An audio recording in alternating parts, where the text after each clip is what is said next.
We're really delighted today to present a really important and interesting session on getting bought by Google, or another technology heavyweight by Miller Thomson. Anthony Fazekas, I knew I'd blow it, from Miller Thomson, and Daniel Servos from Locationary. So we had to start a little bit later because we have people that sort of show up after the time and wanted to minimize the noise on the video. So my apologies for starting late.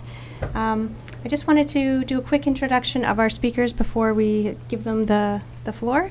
Anthony is a partner at Miller Thomson LLP. He practices in all areas of information technology law, including such tasks as drafting original patents for IT companies, handling all aspects of high-profile inbound and outbound technology licensing transactions, and developing cutting-edge legal templates for technology companies in all areas.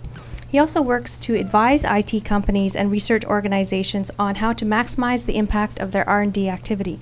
Mr. Fazekas, still blew it, has spoken at numerous conferences on intellectual property law and information technology law, and has been very involved with MaRS on numerous levels over the past number of years. And our other speaker, Dan Servos, is currently the COO of Locationary. He's a serial entrepreneur, which is the best kind. We like those very much.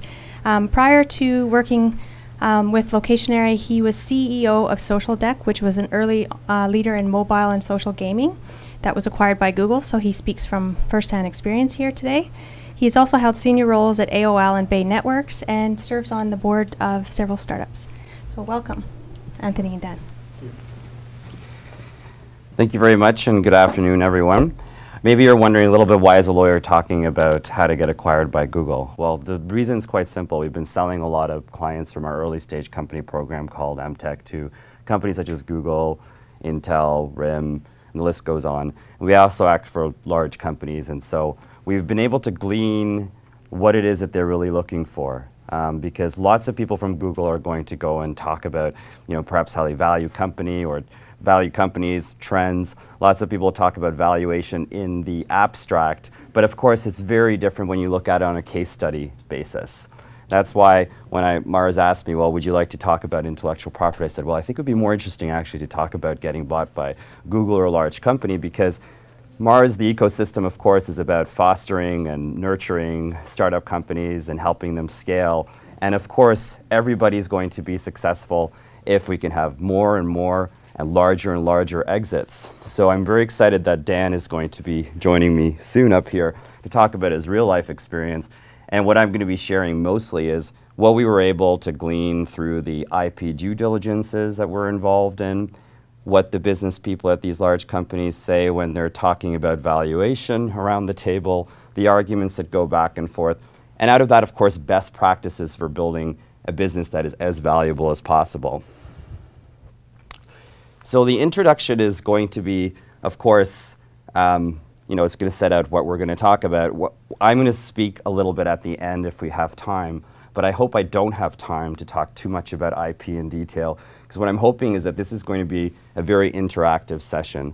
The recording by MaRS, the folks may not necessarily like that, because I understand there's some technical difficulties when that happens, but I think it would be really interesting once we hear what Dan has to say and get his perspective, to have your perspectives as well. How can MaRS as an ecosystem build more exits like Radian 6, for example, which was sold for a very large amount? Because there are companies that we've acted for, we really thought they would get there, but perhaps they sold early, or perhaps there were other issues, but we'll deal with that. But we're very interested in your perspective as well on this very important topic.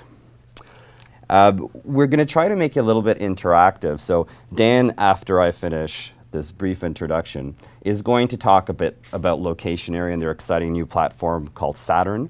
And also, we're going to engage in a bit of a question and answer session about how to build valuable companies and what large companies like Google is looking for. But I'd really like you guys to feel free to raise your hand, make comments, ask questions throughout.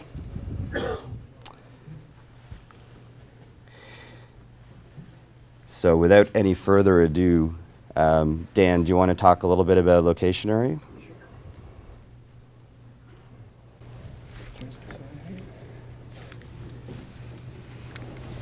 Thanks, Anthony. Here you go. Hi, good afternoon, everyone. I'm Dan Servos, and let me ask, before I even get started, is there anybody here from Google? Come on, you have to tell the truth. Or in the other room. Yeah. Anybody from the other room, like, come out right now. Obviously, I have to be really careful what I say, but I'll try to give you as much insight as I can. But before we get into a bit of Q&A about what it's like to be bought by companies like Google, I thought you might be interested in understanding a little bit about, like, who is Locationary and what are we all about, just to give you a little context about what I'm focused on right now. And we can talk about how, in the context of Locationary, what we're doing from a strategic perspective to be prepared for ultimately, hopefully, an exit of some sort. So Locationary is a platform that was developed to be able to gather data from around the world, specifically about local businesses, so location-based local business information.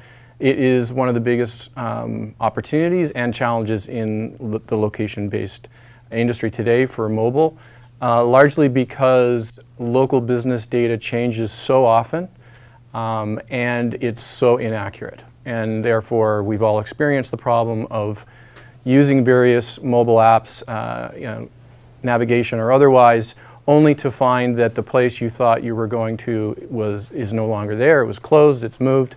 It was just the wrong address, the wrong lat long. I mean, the problems are endless.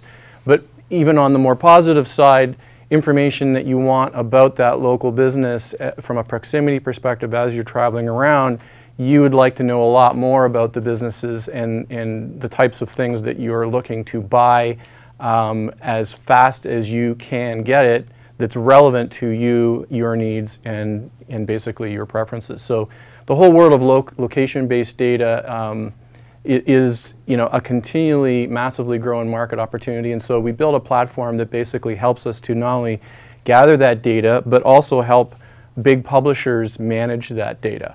And so the platform that we created to do this is called Saturn. Saturn is an end-to-end platform that basically does a number of things. It helps from it is a cloud-based service. It helps from a private data storage perspective, so any publisher can actually, like Dropbox, create their own repositories in the cloud.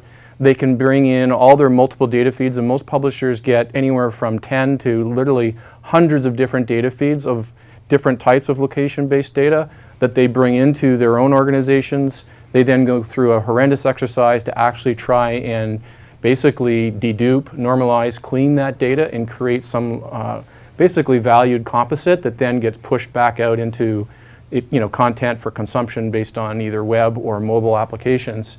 It is a huge problem for them, and largely because they all grew up in this world doing it from a batch perspective. And so the concept of real-time online data ingestion, merging, deduping, normalization, and then broadcasting out is, in a real-time kind of Web 2.0 world, is really not something that most of these publishers have kept up with. And so basically Saturn provides that capability on the front end. Then once the data is actually in Saturn, they have an additional benefit opportunity as a publisher or a participant to be able to look at all the other types of feeds that have been made public in Saturn.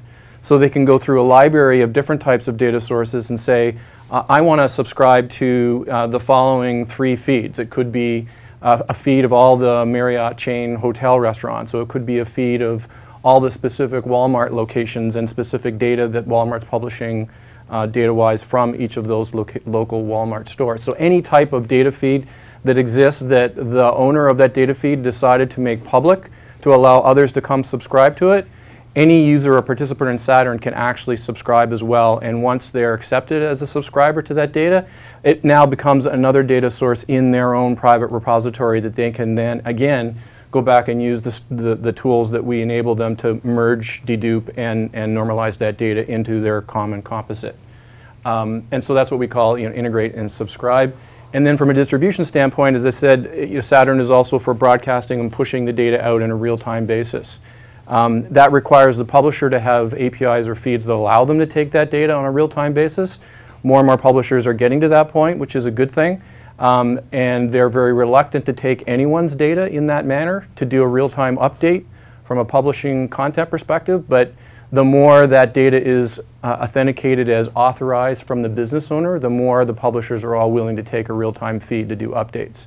And of course, that's all part of the value proposition of Saturn, is that the data that we're getting in from many of the clients, digital agencies that are working directly with local businesses, it's authorized official data, and that's why the publishers are willing to take it.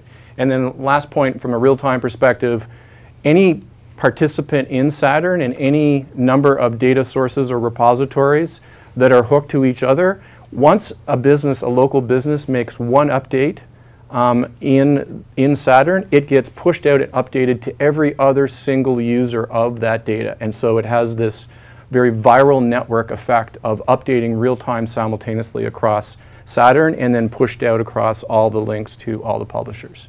So that's kind of a very high level. I'm kind of glossing over a ton of details, but just to kind of give you the context as to what Saturn's all about to solve this problem of real-time, high-quality, location-based data about local businesses. And so that's the kind of quick introduction about Locationary. I could go into a lot more detail, but I think the net of it in the context of our discussion is, from day one, we've been at this now for about a year and a half. We've always thought about, how are we going to develop a system, a platform, and then a whole strategy around something that is going to not just solve a big problem and create real, value for our investors and for the employees of the company, but ultimately be well positioned so that, the various customers and publishers we're dealing with will be, and other data management companies will look at Saturn as an excellent value proposition of something that is a big hole in their portfolio of products and services that they need and want, and therefore approach us at some point to make us an offer to acquire us. So just out of curiosity, using Saturn as an example, you must have gone through within Locationary assessment of the opportunity that it represented, that it wasn't just a very good opportunity, it was an amazing opportunity. So what kinds of thought processes, analyses did you go through with your team? Because that's partially what companies are struggling with a little bit within the ecosystem. There's some good companies and very good companies, but some are wondering whether they're truly great companies, especially when they have 4, 5, 6 different ideas, market avenues that they can pursue. What are your thoughts on that? Yeah, I mean, is anyone here actually in a startup today? Okay, so you guys can all appreciate what I'm about to say. Like, you get started on one thesis. Usually there's a big idea person. There could be a couple. The founders of the company, and they have great vision and an idea about how to not just solve a problem, but go after a big open space that, or an existing space that is still looking for new ways to exploit an opportunity. And so you go down that path. And we went down that path. We started down the path of crowdsourcing data. So we built Locationary 1.0 was a platform that we built that would, in a more sophisticated manner, attract what we call global editors around the world, people like us in our local communities who care about the local data in your community being accurate, and entice them and reward them with, with prizes, with cash prizes, to basically correct data. So to help us fill out profiles of information about local businesses in literally hundreds of countries around the world, with very accurate, deep, contextual data about that local business.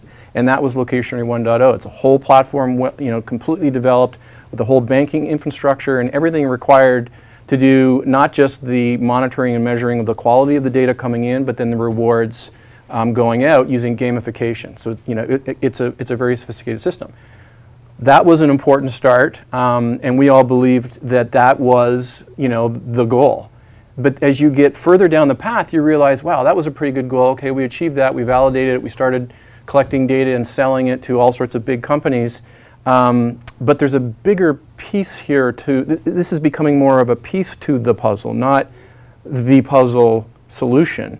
And you start to realize that there are other opportunities around the collection of that kind of data. Through going out and asking questions and meeting with potential customers, you start to understand more about a bigger problem that they need you to solve.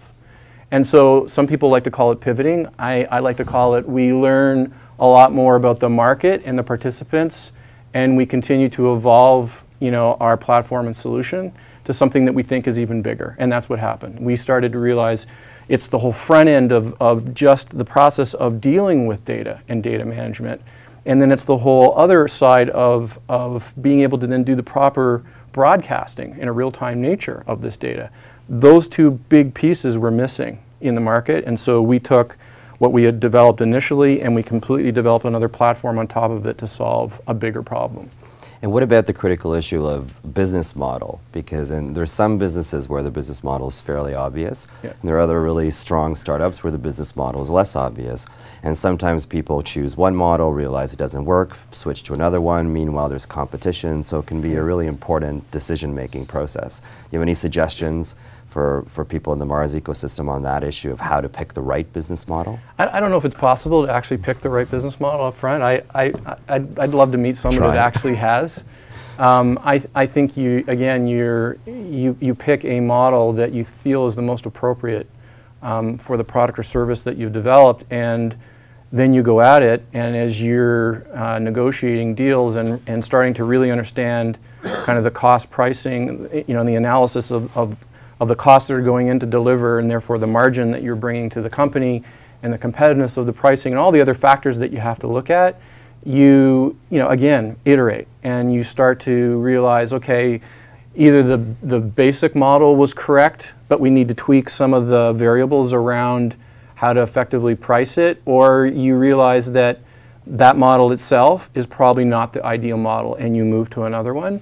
And so, I'm on to probably my fifth model, frankly, but every one we just got better in terms of nailing that mix of competitiveness, value-based pricing, margin, and therefore better understanding of how to control our costs. So your startup is starting to get traction. Things are going quite well. How do you know when it's time to start thinking that you're ready for an exit? Again, I go into this, and I've been through a number of exits. I guess this is my fourth startup, and the first three were all successful exits. The first one was probably the largest success. It was a company called Quack.com. Back in 2001, we were acquired by AOL for a lot of money, and it was nuts. It was crazy. We never saw it coming, and it was pre the bubble burst, right? So we were like damn lucky in every sense of the word, and luck, but again, it's not something that we were looking for. It just one day, a specific executive who happened to be Ted Leonsis, who for those of you who know who Ted is, he owns the Washington Capitals, but he decided that it was extremely important to AOL at that time strategically to be able to get his email no matter where he was, even if he was just driving, and he wanted someone to be able to read it to him, and he didn't want it to be his assistant. And so he found us, his people found us, and they decided that they had to have our technology, which was we were a voice portal to the internet, basically using voice recognition and text-to-speech. So, it was very serendipitous that that specific executive at that time had that need and decided that that's where he wanted to take some of the new strategy with AOL. So, and then fast forward, the second exit was more of a merger of a company called NeoEdge, which was a casual game video ad network and casual game business. And that one, I'd say, we started to get to the point where we had a good run rate. We were at a $4 million run rate. We had a great list of customers, both on the publisher, on the ad inventory side, and on the demand side with brands and advertisers.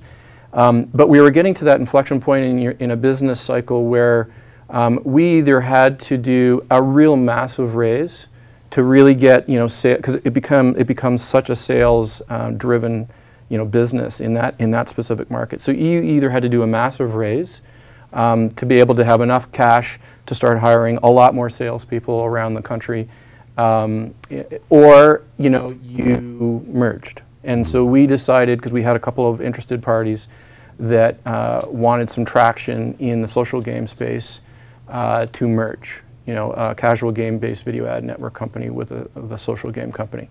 But that's different. It's a life cycle thing. You get to that point where you start looking at options that, you know, door A or door B and what the, you know, ramifications are. Whereas Social Deck with Google, I mean, two very bright guys from University of Waterloo, Anisha Cherry and Jason Patel, were the founders of this social mobile game network and platform that basically bridged, you know, the issues around playing games across multiple platforms. You know, it was fragmentation, you know, a fragmentation solution, and you know, they had struggled for quite a while, but had some good success with Shake and Spell, which was one of the best selling games at that time. I think that we got to over 1 million downloads. You know, but they were struggling with how to get out of kind of the real bootstrap startup mode. They had some minimal cash injection from BlackBerry Partners Fund, but they really needed to take it to the next level.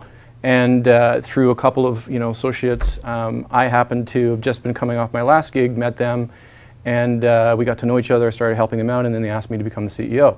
And so in that case, again, very serendipitous. It's not something we were looking for. We built a plan. We started, you know, going to market with a whole bunch of partners and publishers. We started to raise more money. We were about to raise even more money, and then along came a couple of interested parties to acquire us. Ones that we started talking to about doing a commercial deal with us. Mm. And before I knew it, we got into a bidding war between two companies. Google was one, obviously, and the other one I'm not sure I'm allowed to say, but it was a huge game company that recently went public. And you know, before we knew it, we were in the middle of literally a bidding war, you know, for this platform and for the team. And so I think it was a timing thing, right? It was like, you know, it just so happened that both companies really wanted high quality, high caliber, you know, mobile engineering talent that really understood all three platforms. They wanted an existing IP set of technology that they could, you know, take and obviously mold, but to get, you know, hit the ground running. They didn't want to like start all over. Mm-hmm. And we were a little bit vulnerable from a perspective of we were in the market of trying to raise money. And so when you have two founders that, you know, had been, you know, beating their brains out for 2 years to try to get to a certain, you know, inflection point, which just started to happen, and then you have two big monolithic corporations offering you a lot of money, it kind of becomes a simple decision. And my advice for the guys was, look, take the money. Mm. Take the money, you know, build a little more wealth for yourselves in what follows in the company that you go to, whichever one we choose, and, you know, build more experience working within those corporations. It won't be forever. It might be for 2-3 years, depending on how long they lock you up, and then come back.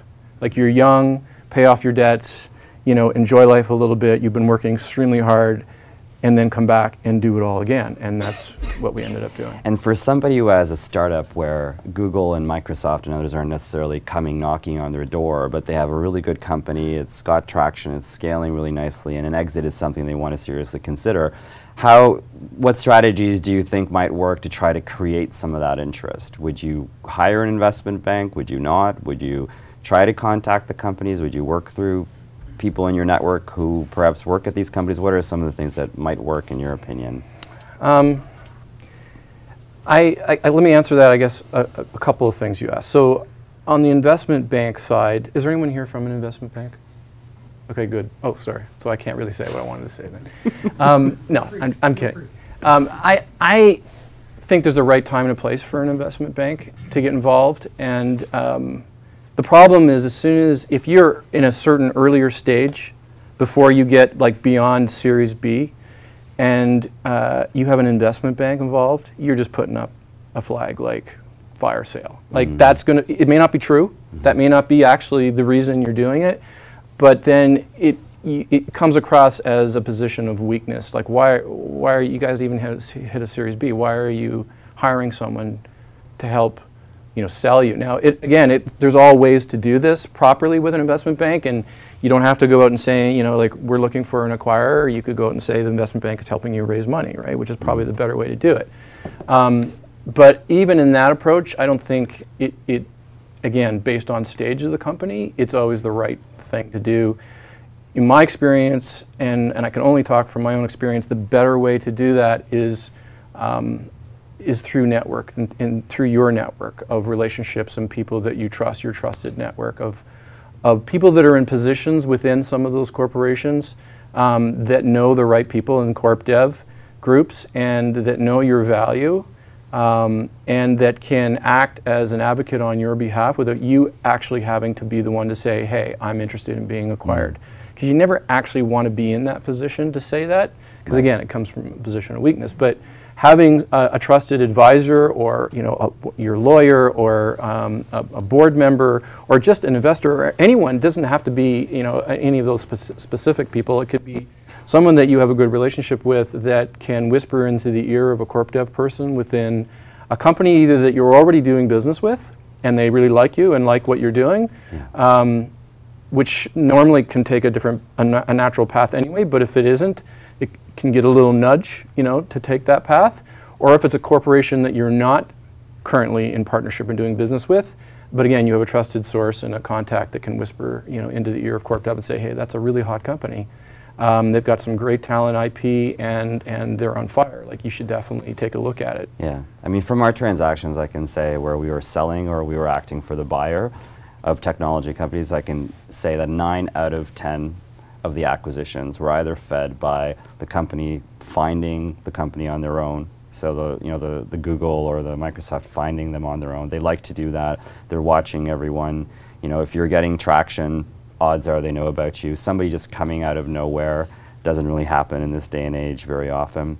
It comes also from participating in organizations like MaRS, speaking at things. Certainly there's tons of people, I don't want to call them spies necessarily, but there's lots of people that are specifically attending things like startup competitions with the specific mandate to collect information on what people are up to and so on and so forth. And of course the other really, really big thing is that these entire sort of alliance programs that are set up by large companies, their real design is to, of course, collaborate with smaller companies and have people build on their platforms, but it's also quite specifically to find targets. In fact, not everyone's going to publish what their policy is, but a lot of the companies that we've been working with, they have a very specific internal process that says, we acquire companies preferably only if they're an alliance partner. This is how long they have to be in there. These are the phases they have to go through. So really it starts with a partnership with these companies 9 times out of 10.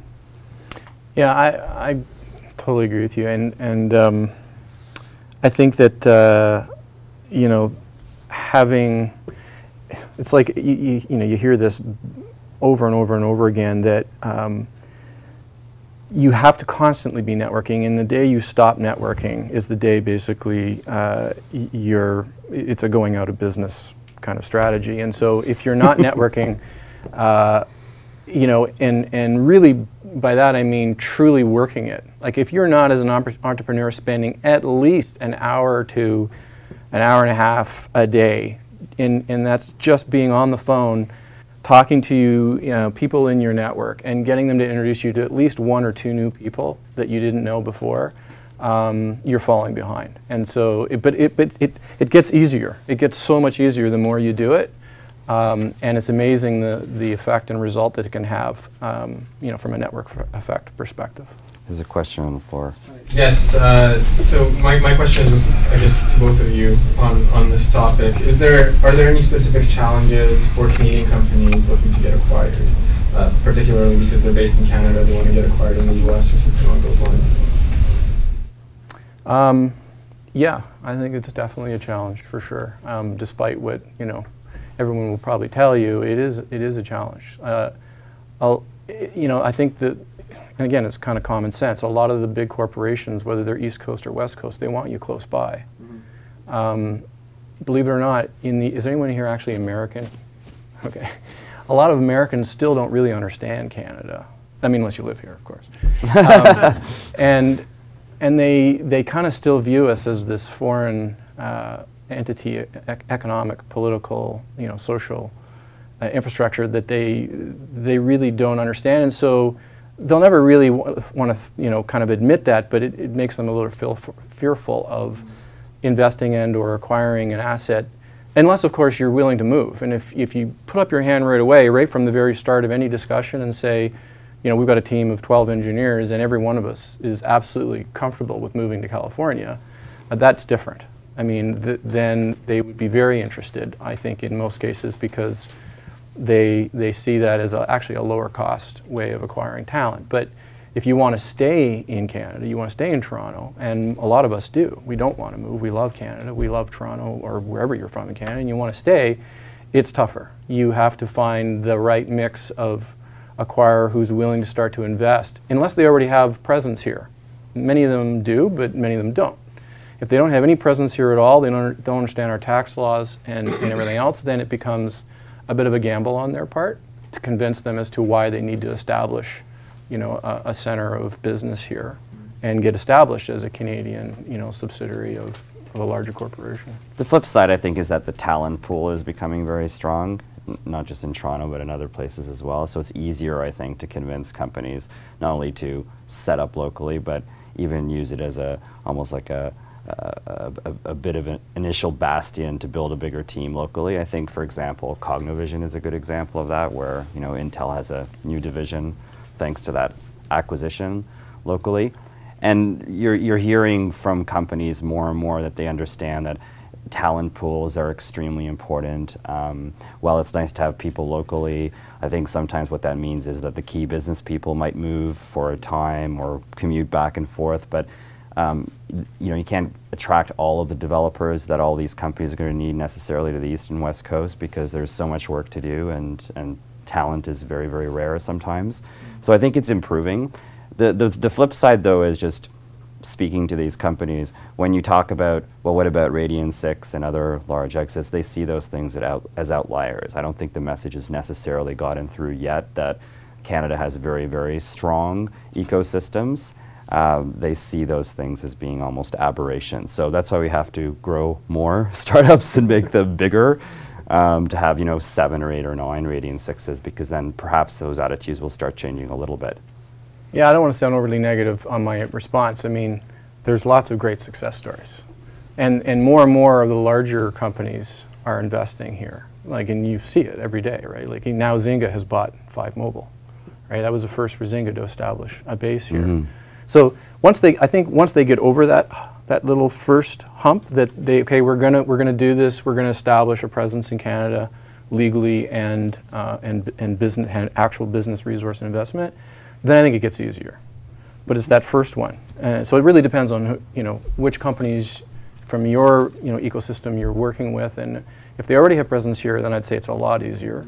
If they don't, then it's a lot. Well, even tracking the presence of Google in Canada, that's very much the way it went, because they acquired Rick Wireless first, which is one of our clients in Waterloo, and then there were rumors that there was going to be a large business unit establishing itself. That didn't really come to fruition at all.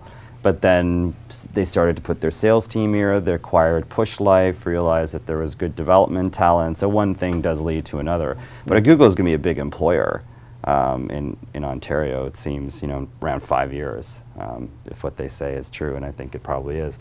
So there are some positive aspects for sure.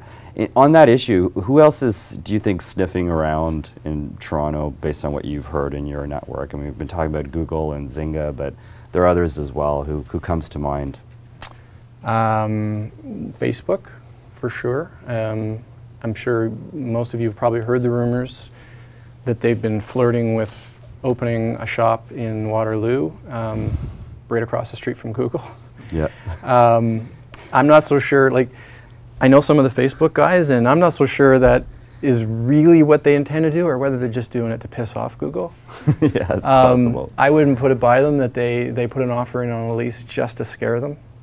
But I think ultimately they will establish a base here, and they have looked at a number of companies. I don't know if have they actually made an acquisition in Canada? No, not to my knowledge, not yet. But I know they've looked at a number of companies.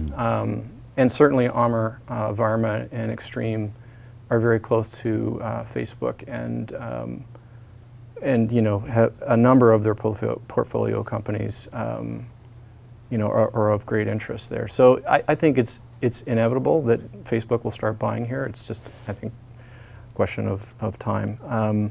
I know Amazon, you know, is always on the lookout. Cisco.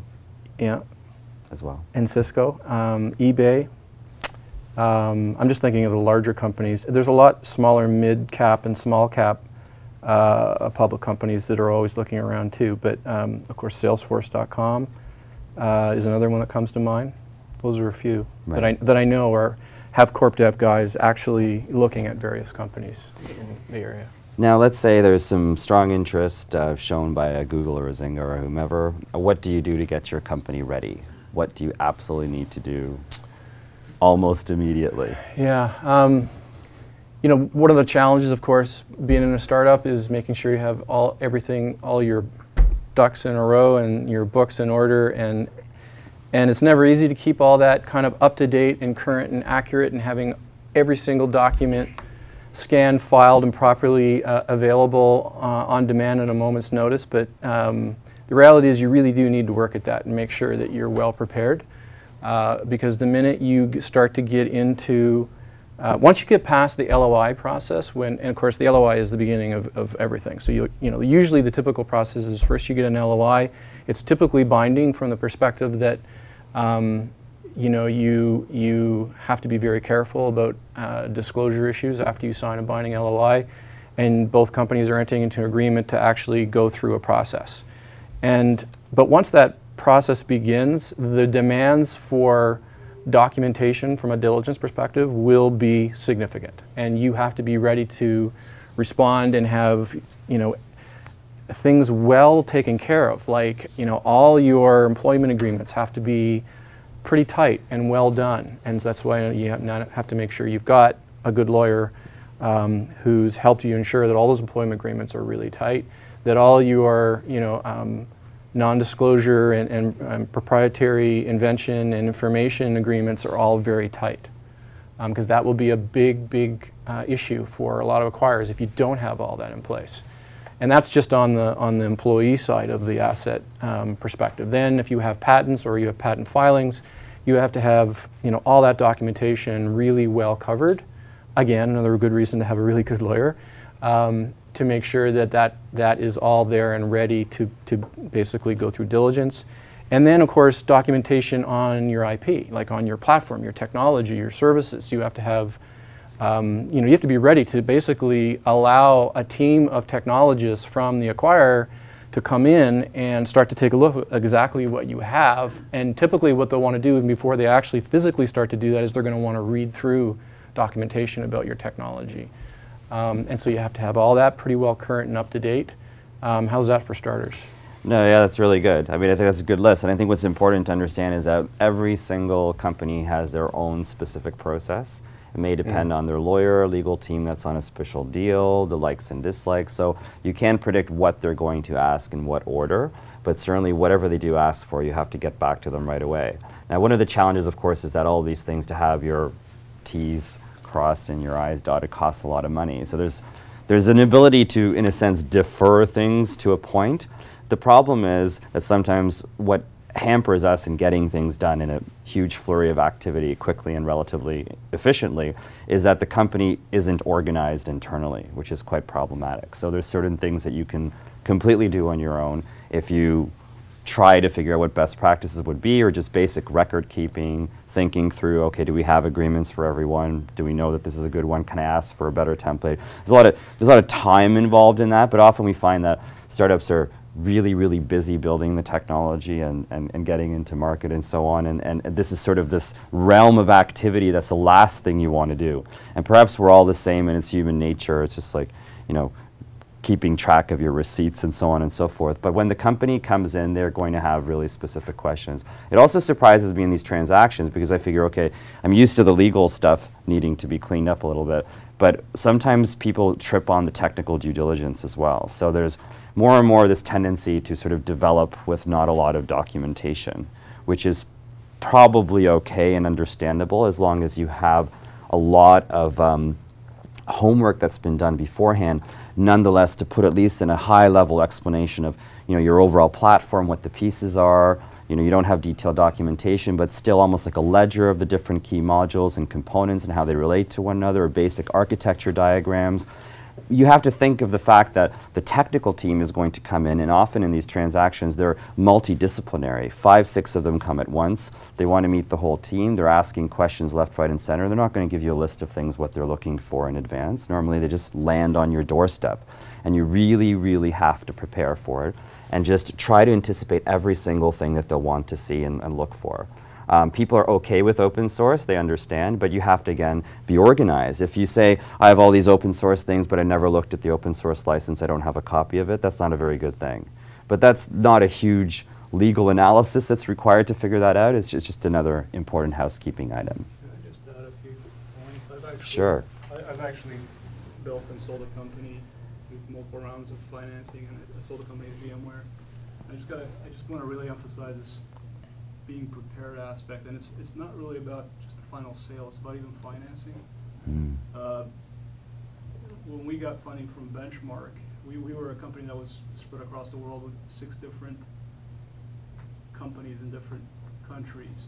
It was apparently the worst or the longest due diligence Benchmark has ever done, and part of it was that, you know, our North American company, which I was running, was financially was okay, the books were okay, but in other places it was anywhere from you know, to kind of okay to a disaster, and it all gets sorted out. But it took 6 weeks of a lot of pain, and you know the whole deal could have fallen through. So it pays back over and over and over again to have all your ducks in order. Make sure your accounting is up to date. Make sure your corporate structure is up to date.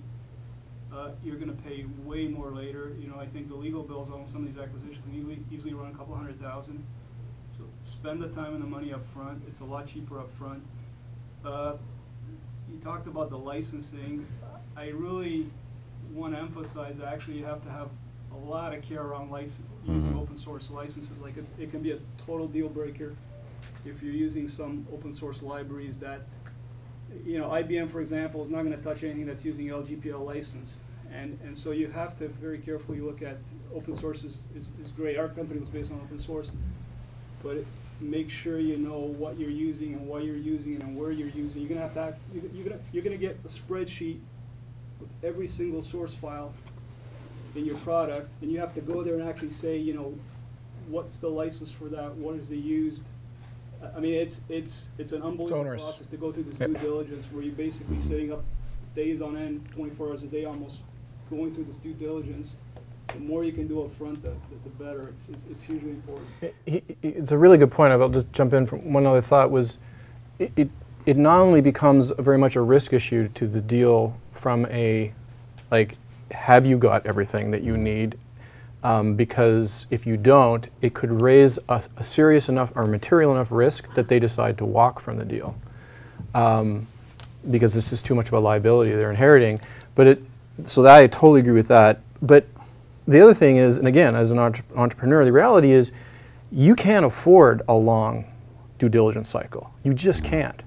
While you're going through and spending so much energy trying to get through this process, you have a business to run, and you cannot, you know, let yourself for a moment take your eye off the ball. The reality is the deal may not close. So you really have to now double down and work just as hard to continue to keep your business going forward and be really positive and have all the positive energy that the deal is going to close, but the deal may not close. And so the faster you can, you know, shorten, and the more you can shorten that whole due diligence process because you're well prepared, the less risk to you as an entrepreneur in that you'll survive coming out the other end.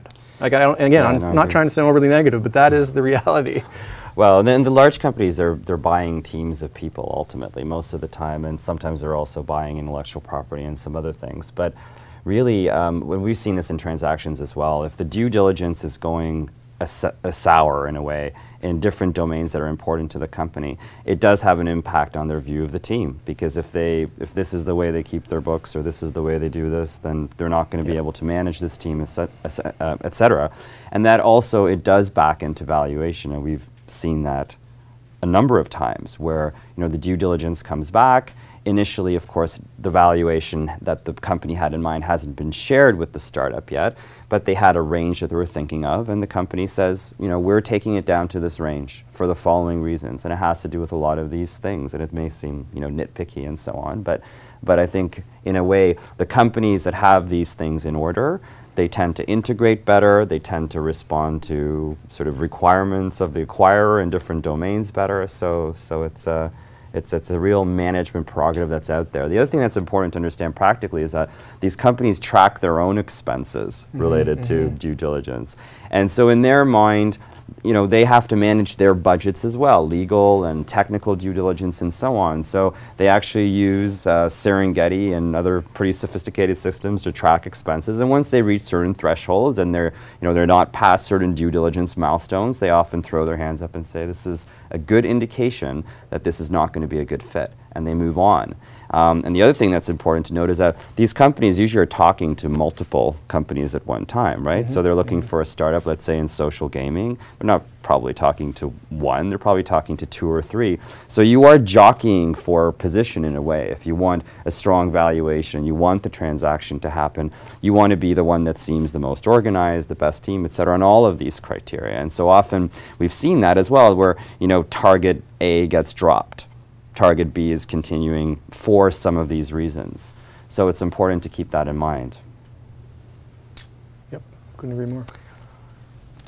So any other things that you can think of that you can do perhaps to help argue for a bigger valuation? Because that's sort of a critical thing. And there's certain things I'm going to talk about a little bit later, IP and so on, but more from a business perspective, because there's a negotiation aspect, there's a selling aspect that's really important.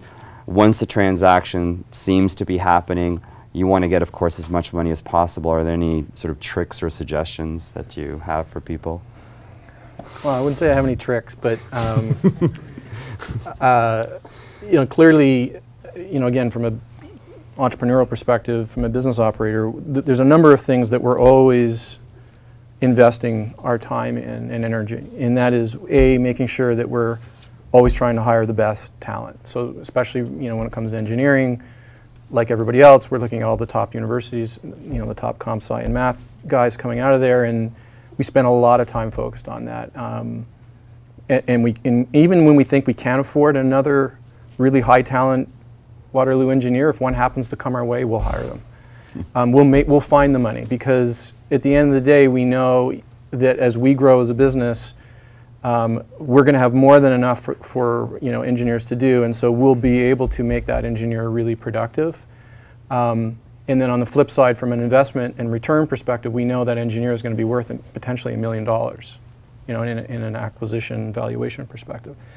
And then from a patent perspective, you know, we spend you know, it's one of our top priorities, and so we spend a lot of money, as you know, and a lot of time and effort filing, well, making sure, first of all, that we understand what is patentable, and no one knows that better than you, and in terms of figuring out what do we have technologically that is unique and different versus other things that may or may not be similar in the market. And then going through the process to actually, you know, file patent applications, because that may or may not have a direct bearing at the end of the day on your valuation, but it could be a big differential in why they want to acquire you versus someone else that may be similar to you. Yeah. And so that's important, and it's helped us a number of times, you know, significantly. You know, obviously being you know, from a times multiple kind of acquisition valuation model, you know, getting out of a kind of a pre-revenue stage, getting into a revenue model where you know, you're showing a traction and a velocity that you can project with some level of assurity based on the validation of what you've been able to do so far, that, you know, goes to a negotiation tactic in your valuation negotiation, because you know, you want to definitely get to a certain point where you have enough revenue and a pipeline, and you know, and this all has to be also very well documented, with validation points, you know, of what you've been able to do so far relating back to your pipeline, so that you can show with a level of confidence that you're going to hit you know, a certain curve over a period of 1 to 2 years, and with or without an acquisition, you're going to hit that. And that has to go into the equation, and you have to really, you know, this is the toughest one probably to negotiate, frankly, but you have to, you know, and you can bring in references. It's almost like part of the selling process. You know, people that are your customers to say, yeah, like this is a solid relationship. This product, platform, service is solid. We're using it. You know, that says, okay, therefore, if we're going to hit that point in 2 years on a run rate perspective, then we want to be measured on a 5 times valuation of revenue, or whatever model you can, you know, come up with that helps them feel like there is something there that they're going to add into the valuation equation. And then you have to negotiate, like, you have to really be tough on that point. But it has to have enough legs that, you know, and they'll give you some. They will give you some. They may not give you the multiple you're looking for, but the more credibility you have with customers you already signed, and the more reality there is in the pipeline of the customers that you are working with and you're going to sign, the higher the multiple they'll give you on the forward times revenue. So in no particular order, here's some other best practices that we've gleaned from acting on the acquirer or the acquiree side. One of the things, as Dan says, for sure, that everybody's looking for is demonstration of traction. So don't just, you know, first of all, understand what traction means very well in your particular domain, which is sometimes debatable, and also demonstrate it. And so, for example, some of the data that was the most interesting to large companies in due diligence is, I was a little bit surprised, not anymore, but at the time when I first saw this, I was really surprised. They wanted really, really, really good information about what people who are using your products have to say, as much as possible, as much information, as many people. And so company A perhaps was relying on the fact that they had a great technology and they were brilliant technologically and they felt they had really the go-to-market strategy nailed.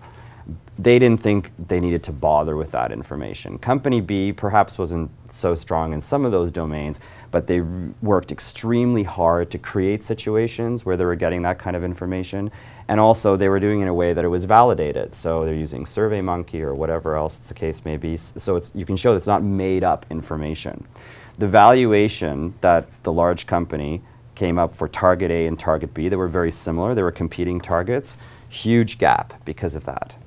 Because they were able to show, the target B was able to show that the product truly resonates with the user base. And that's so important to all these companies that we're talking about. But you have to show it. They have their own data. But part of the reason why they're looking at the acquisition is because there's a blind spot, perhaps. And I'm sure that was, Social Deck was a big part of that. There was something that came up that wasn't really in the plan of Google or Microsoft or Intel or whoever else. And they want to fill that gap. So they are purchasing the team, of course, but part of what they want as part of the team is deep insight into this area, but you know, it's not going to come from just talking in a boardroom. Yeah, it actually has to be validated. And so, if you are building a company and you don't have tools to, you know, create pilot situations and betas, and you're not actively mining the people who are participating for lots and lots of spontaneous feedback, then that's a major problem, because it's certainly valued extremely highly. The other one, of course, is branding. So a lot of, you know, there's some great companies with really terrible brands, and there's some not, you know, there's some very good companies with just wonderful brands. And I can't exaggerate the importance of a good brand, because one of the things that I've been thinking about recently is what generates traction. Why is it that some companies, you know, they have their advocates and people like them and they recommend them to other one and spontaneously and make introductions that help them do various things? And I think brand is a critical element to that. If you can't remember, or the brand, that's a problem. If the brand doesn't resonate for you, you're not going to live the brand. And you need thousands of people to literally live the brand of your company, to believe in it, to help you along, because you don't know where that introduction is going to come from. And so that's really the starting point. You know, so in the ecosystem, picking something that's actually available, there's good domain name availability, it doesn't infringe on someone else, it's not too descriptive, I think is pretty important. And companies do look at this. Of course, some of the acquirers are going to, you know, get rid of the brand the next day, but other ones, you know, they are looking for a brand that's going to continue to survive, whether it's as a mobile platform or web platform or whatever. And part of what they're buying is that accumulated goodwill through the use of the brand. So be very picky when you choose them. I guess the only thing I'll also add on how do you, I mean, this is kind of common sense.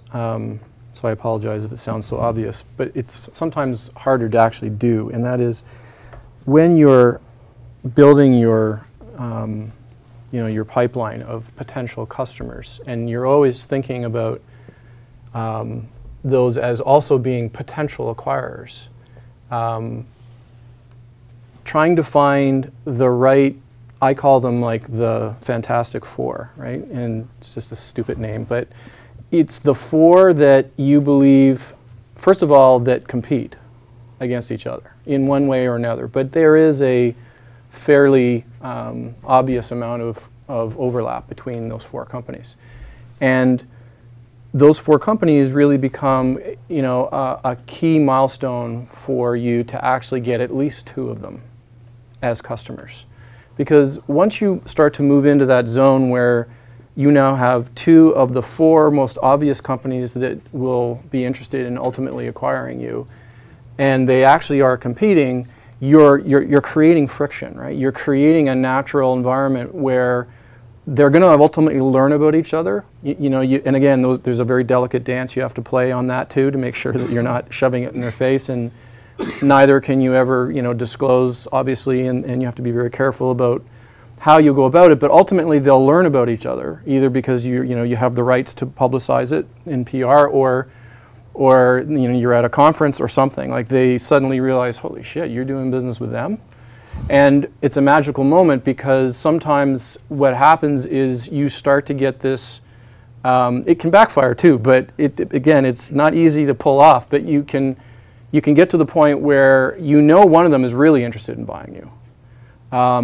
And the other one just suddenly becomes much more interested when they find out that there's a potential that they're going to lose you as a source of product or service or platform. And so it becomes that proverbial, kind of defensive chess move for them to say, whether they think you're going to be acquired by that company and whether you really are or aren't, they better actually do something about it. But once you get to that certain point and you get a term sheet from one, you'll get a term sheet from the other one. And once you've got those two term sheets, then you could probably get a third one in actually at that point too. And then you've set yourself up nicely for a bidding war. So all that is a long way of saying, I've done that a couple of times. It's not easy to do, but it can pay off hugely. I mean, in the Social Deck case, we went from, well, I can't tell you the exact numbers, but I can tell you that we basically, by the end of the process, we doubled the value of what they were paying us. Just through that process of starting with one, getting another one really excited and pissed off that you were going to be taken out of the market. The other one gets to the table, and then you go and you get the third one that weren't even thinking about this, but suddenly now they don't want to be left out without this opportunity, and so now you have a third one at the table, and the obvious effect takes place of bidding up the price, and it's like a game, right? The corp dev people don't want to lose. They're highly measured on, once they've started down this path, they're incentivized and measured on how well they succeed in acquiring talent and technology and services that the company needs, and so they don't want to back away, and that's to your benefit. The other thing that I've seen that work really, really well is companies that are responsive to what they're learning about the company who is looking at them as a target during the negotiation. So, they ask questions, they collect information, they see where the company's sweet spot is, perhaps in ways they didn't understand. They collect intelligence that perhaps the company actually wants the startup to integrate with the large company's platform in a very particular way. And if they're responsive and start generating some documentation that highlights how that would happen, one of the things that I've noticed is that the people who come on the deal team don't necessarily have any decision-making authority necessarily. So they're reporting to somebody else back at headquarters, obviously. And so if the company can help create the kind of documentation that builds the case for valuation and passes it on, it will get to the decision maker. Don't just rely on the sort of haphazard notes that are taken by somebody who may or may not be your advocate who's part of the deal team. Think about what you're learning about the company that's acquiring you and generate something that will help you. So we've seen that in a couple of deals, and it worked very nicely to sort of up the valuation a little bit. Dan, on some of these things, and sorry, there's a question in the back. I was just going to say, can you elaborate on that a little bit more? On that last point? So basically the way it worked was that on one of the deals, we had thought, well, the company especially had thought that they were being acquired for the talent, and really their software didn't really mean very much to the acquirer. That turned out actually not to be the case. Once the technical due diligence had been done, the large company realized that there was some value in the software. But of course, to get credit for that, it would be important to showcase the functionality, explain how it would integrate, to give a sense to the company, is this a big development project? Is it a small development project? Can it be done quickly? Is it going to take a very, very long time? Is lots of testing required? And the company had a very, very smart development team, and so they basically put together a document that explained exactly how their technology was going to integrate with the large company's platform. Built milestones around it, this whole project plan, basically. And they gave that document to the deal team. We're speculating a little bit, but my guess is that the document went to whoever was making the decision, because all of a sudden the valuation went up significantly because the company was impressed by the technical capabilities of the team. So in their eyes, the value of this team went up. There are other competitive considerations too, but in other cases, it's quite easy to imagine that a company wouldn't pick up on that and wouldn't really take the extra effort to do that. They probably had to stay up all night to create that document, but it gained them several millions of extra dollars, arguably. So I think that's an example of the kind of things that you have to be listening in these negotiations and reacting.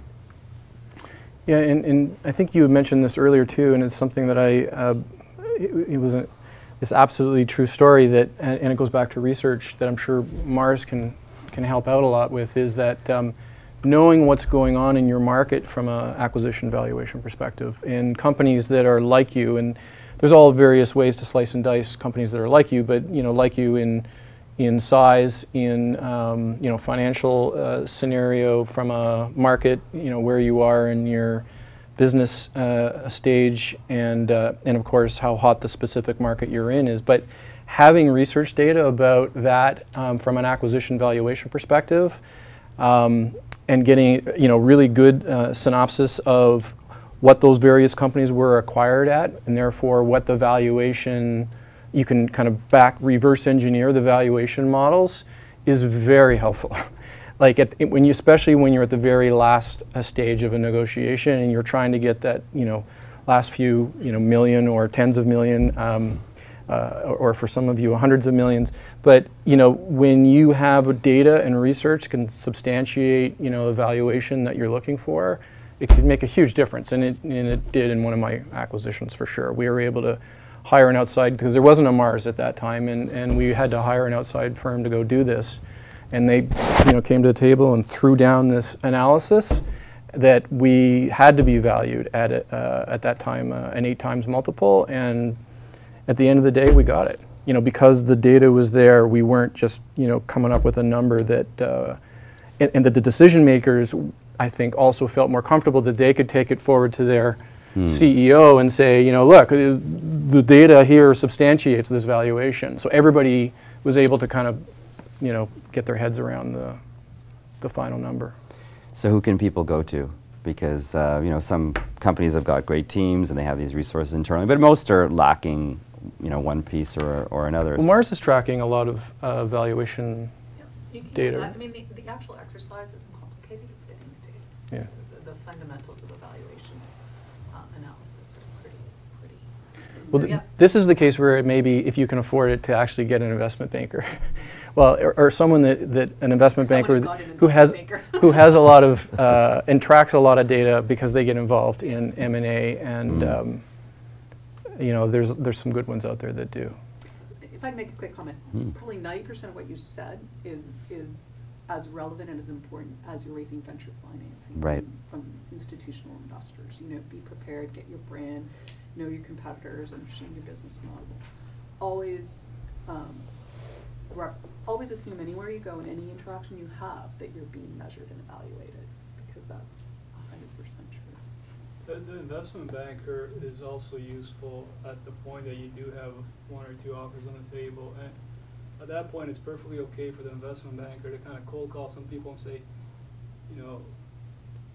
so-and-so is there's something on the table. Do Yeah. you want to be a part of that? I think that's right. And at that point, it's not, you know, it's totally appropriate for them to be doing that. And certainly, the other thing about investment bankers is, even if you're not going to use them, it's very useful to pick their brains and, you know, just talk to a few, and you'll learn a lot. Of what you know, we certainly didn't know much going into this, and in general, you're dealing with people that are doing this all day. Whether you're getting financing, whether you're getting acquired, that's all they're doing. And you're a startup, and you probably never did this before, and you're at a huge disadvantage. So the more people that you can talk to that have been through this before, the more you can help yourself. It's just kind of common sense, and it's totally true. Yeah. But be very careful about confidentiality. You can talk to people, but when you know, a Google or Microsoft, whoever says that the negotiations are confidential, they really, really, really mean it. Oh yeah,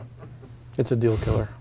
It's not only a deal blower. You may find that you have other issues. Let's just say that. So it's because I think there tends to be a view sometimes that some of these things are loose, and it's okay to consult, but you're going to have to keep things very hypothetical in getting your insight. There's a question in the back. I'll take that one first, please. Yeah, I'm just listening to your comment about sort of the Fantastic Four, and I think that's something that's overlooked, and I think it's very important. When companies are in their formative stages, their early stages, you know, one of the things that we talk about with the people that we work with is, you know, take your management team and divide them up, and each quarter, the management team is responsible for a certain number of companies in their sector, competitors, suppliers, that sort of thing, to keep track of contracts, people they're hiring, what they're doing, that sort of thing. So if you got a call from a Google, you're in a position to respond quickly by bringing your team together and say, okay, these are the 5 companies that we should be contacting to bring them into the fray immediately, as opposed to sitting down at that point and saying, you know, why should we go to the ABC company? Does it make sense to talk to them? Yeah. I think that's, you know, the earlier in the planning you get, much better. Strategic planning. Yeah. Yeah, just a question on confidentiality versus getting your bidders to compete against you, or getting a second or third bidder. How would you do that if everything needs to be confidential? Very carefully. Very carefully. I mean, it's a timing thing. Once you actually get an LOI and you sign back the LOI, it's too late, basically. That's my opinion, okay? And probably would be a lawyer's opinion. But if you know that LOI is coming, and again, you have to be so careful how you do this, right? Because it's a loyalty, it's a trust question, it's a, you know, ethics question. And so, you know, this is why I don't think, it can't be a last minute thing. Like, if you have your Fantastic Four and you have established relationships and you may or may not already have business flowing, commercial business flowing between you, you may have some and not others, that's okay, but those Fantastic Four are the ones that the first ones you're gonna call. And, or maybe not even you, by the way. It would be better that someone else calls them and says, you know, hey, I think there might be something in motion here. You know this company, right? Oh yeah, we know this company, we love these guys. Great, well you may want to stick your head in to find out what's the latest and be interested in something more strategic. This would be a good time. So it's a delicate dance. Like, it's not, there's no secret kind of easy way to do it. You have to be very careful about how you go about it, because you don't want to piss off, you know, the person that's about to give you an LOI either. You want that LOI to come in, but then you want others to be ready to pounce. And you know, typically what happens in the LOI, and Anthony, you should probably speak better to this, but you have a period of time in which, you know, to sign back. And so before you do that, you know, you meet with your board, you have to go through a governance process, and that's a period in which, if you're well prepared for that time coming, that's the period in which you're now trying to get others to the table. And then it becomes a negotiation, and you have to push out the irrevocable date and work hard to, you know, get yourself enough time that you have multiple bidders at the table. And then at some point you have to disclose that. Like, you can't, in my opinion, again, you can't just keep going on as if there isn't. You have to say to, you know, acquire A, while we are looking at this, we now have another interested party. You know, it's a very hard message to deliver, and again, you have to do it the right way. But and the corp dev person on the other end just, you know, I knew this was going to happen, but they usually react with a more competitive nature with, well, like, okay, well, you know, they'll try to get information out of you about it. You can't tell them, and you have to play the game, and you have to play it, you know, very carefully, and with a lot of good, strong advice from, you know, your legal team and your board and just your trusted advisors, basically, as you're going through it. Every situation is different, so oftentimes the LOI is preceded by a non-disclosure agreement, even before you get the LOI, and other times it's not. Non-disclosure agreements are not the same document every time. You really have to read them to understand what you're restricted from doing. Same thing from the LOI. So we've seen a real range. Some of them, for example, will say that you can't disclose whom you're negotiating with, and they're very specific as to what you can't disclose to other parties. So they're meant to allow you to work with outside parties, to get feedback from your ecosystem, and other ones, you know, they only name the specific advisors that you're allowed to speak to, for example. So there's a broad range.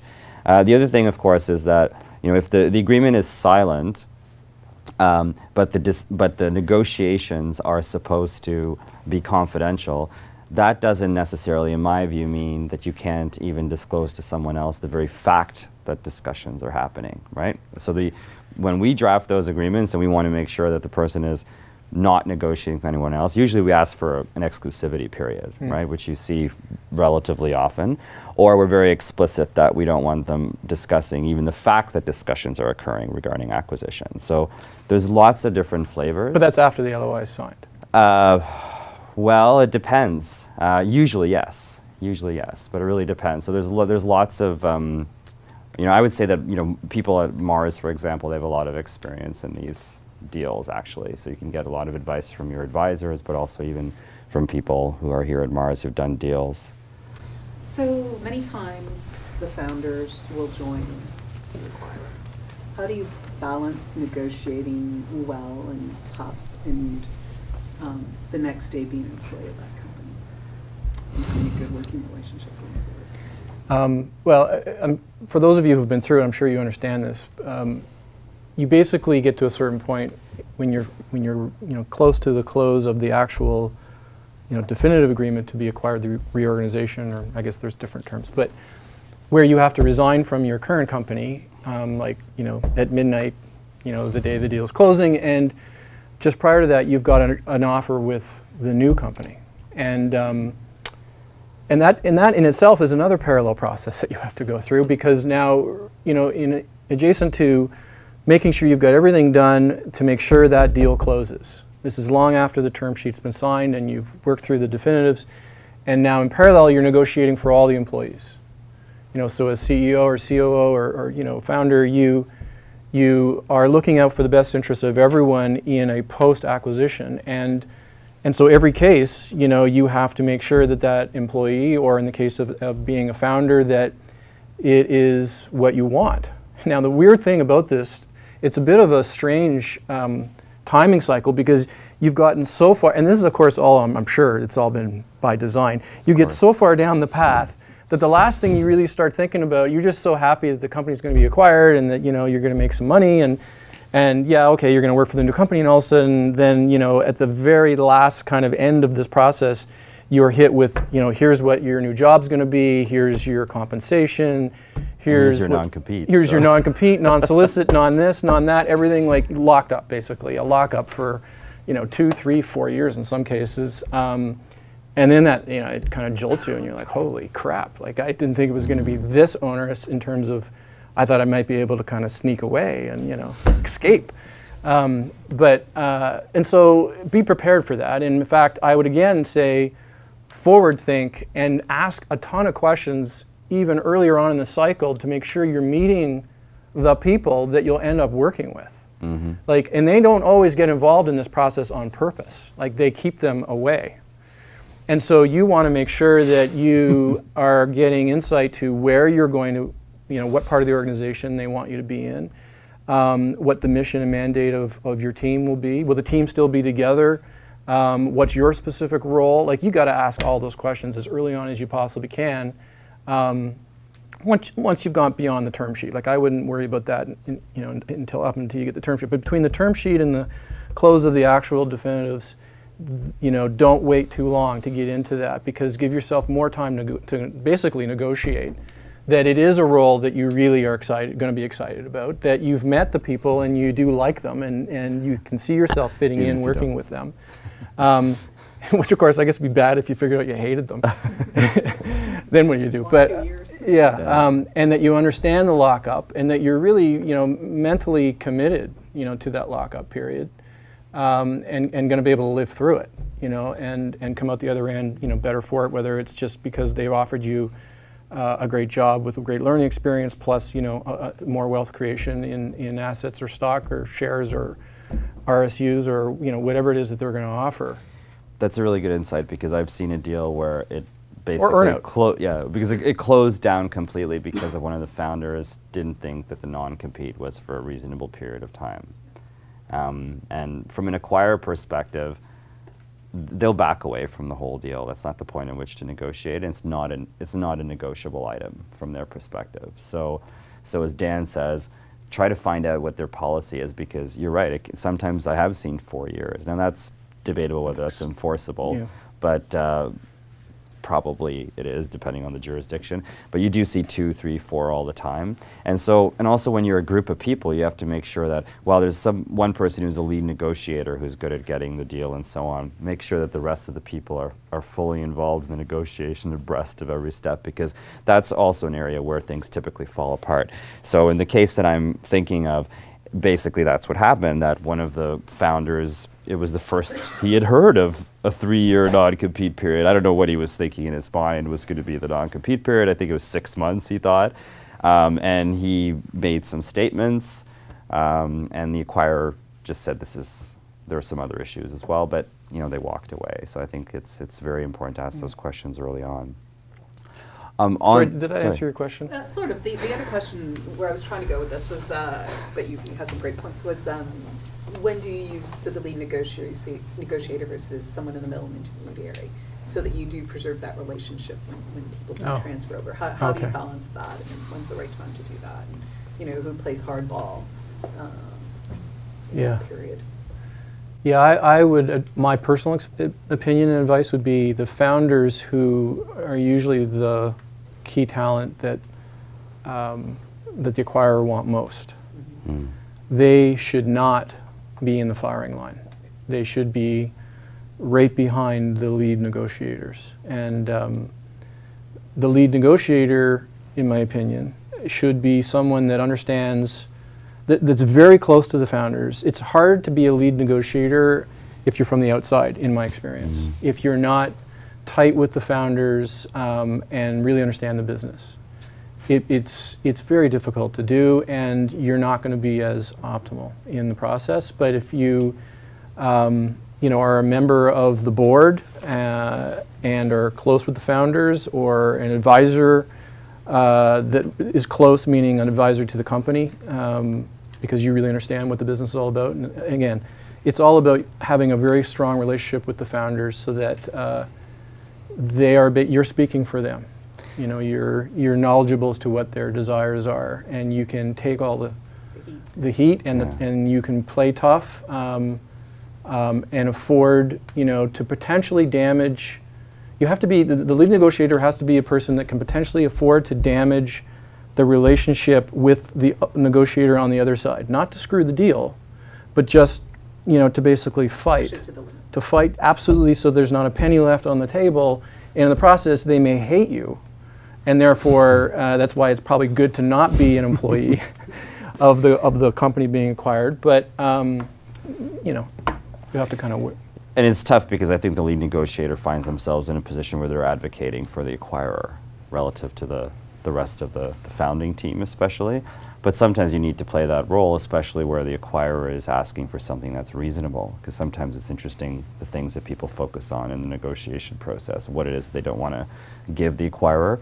But then the lead negotiator has to ensure that they know what's reasonable in the circumstances, because there are typical reasonable asks from acquirers, whether it's on the due diligence side, or it's on the non-compete or the non-solicit side. And so, you know, if they're asking for something that's reasonable and you're pushing back, that's when they're going to get really, really mad. So, you know, you're going to have to find that out, and you're going to have to be very diplomatic in negotiating with the rest of the group. There's also lots of negotiation tactics that, you know, I'm sure we've all read books on negotiation tactics, and there's some good ones to use for sure. Because you don't always want to be the only lead negotiator right to the very end of the deal. You want to be there, you know, far enough down the line that when you know there's that last bid on the table, that you've kind of probably outlived your ability to get, then you sweep in another tough negotiator to get that last bit. And that's usually a better tactic. Are there any other questions? What are the three key things that acquirers are looking for? Like you mentioned, like team, product, potentially. Why are they acquiring companies at this point in time? Like getting bigger market share or new talent? What are the top three? I think it depends on the company. Every company has a very different set of reasons. It's more a different prioritization of their reasons, in my view. So there's certain companies like Cisco. They want to acquire a ready-to-go product with revenue proven, validated, tested, plug it into their offerings. IBM wants new business units, basically. So unfortunately, there isn't sort of a list. You really have to modify it depending on the specific company we're talking about. Yeah, I would agree. Team, assets meaning IP, and if you have decent revenue and earnings, it can be accretive, and it depends again on which stage you are relevant to what stage the acquirer is at. If it's accretive, then you know that's important to them too. So on a couple of housekeeping notes, MaRS is going to make the presentation available with the slides. And so there are a number of slides that I created on best practices around IP that I didn't really want to take away from the discussion that we had for a number of reasons, because I think people are used to having some of these things presented to them. Although there's some interesting case studies, IP strategy based on essentially Facebook, which is an interesting way to look at how to build a really strong IP strategy. And it's really all about, slides are about small companies acting as though they're large companies by following very, very important best practices around IP. So I encourage you to just get a copy of the presentation, and if you have questions, obviously you'll find a way to reach us. But there's some interesting things for you to ponder on from a purely IP perspective. Just on the IP aspect, sometimes it's really important, and sometimes people don't care one bit. The problem is you don't know who's going to acquire you, you don't know who's going to sue you, you don't know who you're going to have to sue. So you have to do the best you can to have compelling intellectual property. So most people do something about it. The problem is if you have the right strategy, I think you can get more value out of it. So keep that in mind. And then the one case study that I think is relatively public, so I can talk about it, and I'll leave you on that note, but it's a tremendous outlier, is BumpTop. How many people have heard of BumpTop? Okay, so BumpTop is interesting. So let me give you, this is all information that I found publicly available at other sources, so I could share it. But basically what it boiled down to is BumpTop had a very interesting technology, amazing team, and they had an idea, actually a collection of ideas. They thought it would be interesting to have a much better desktop, for example, in Windows. So rather than these two-dimensional folders that you just have to arrange in the same arrangement, what if you could throw them around and they had momentum and you could stack them and you could have a desk in there and so on and so forth. It was an interesting idea, and they had a series of algorithms for feeding that functionality. So there was an engine based on those algorithms. But what we realized is that we could probably build a high-level metaphor. So we were going to go for platform technology rather than just the features. So we weren't sure whether the claims were going to go through, but we were very aggressive in the way we drafted the application. We did get the claims through. So in effect, BumpTop had claims saying, essentially, if you have a system that has this engine that feeds this kind of physical attributes to objects in an interface, you fall within their claim. As it turns out, Google was thinking of having that kind of functionality in Chrome. But more importantly, they heard that Microsoft was thinking of introducing that in their next release of Windows. In fact, apparently they had put that functionality in the next release of Windows. So for many other reasons, the team being obviously the big one, Google bought BumpTop, but it was very nice to have that patent because soon afterwards, Google sent a letter to Microsoft, and I'm sure there are other reasons, including bugs, to delay the release, but they had to take that functionality apparently out of the release of Windows because of that patent. So that was an interesting bonus, obviously, to Google to cause some grief for their competitor. So it's a bit of an outlier. However, the example that it shows is that BumpTop was going to file a patent anyways. What was different was that the realization that there was this bigger target, possibly. Hard to see what value it would have, but as it turns out, serendipity came into play, and it ended up being very, very important. So you can get those slides, and there'll be some useful information for you in them. Just a note, when you'll get an email in a couple days, and we'll have a link to the slides, because I'm sure you're keen to see all that Anthony has created. And I just wanted to thank Dan and Anthony for a really fantastic presentation on a subject that is really hard to get access to information about. It's really a real-life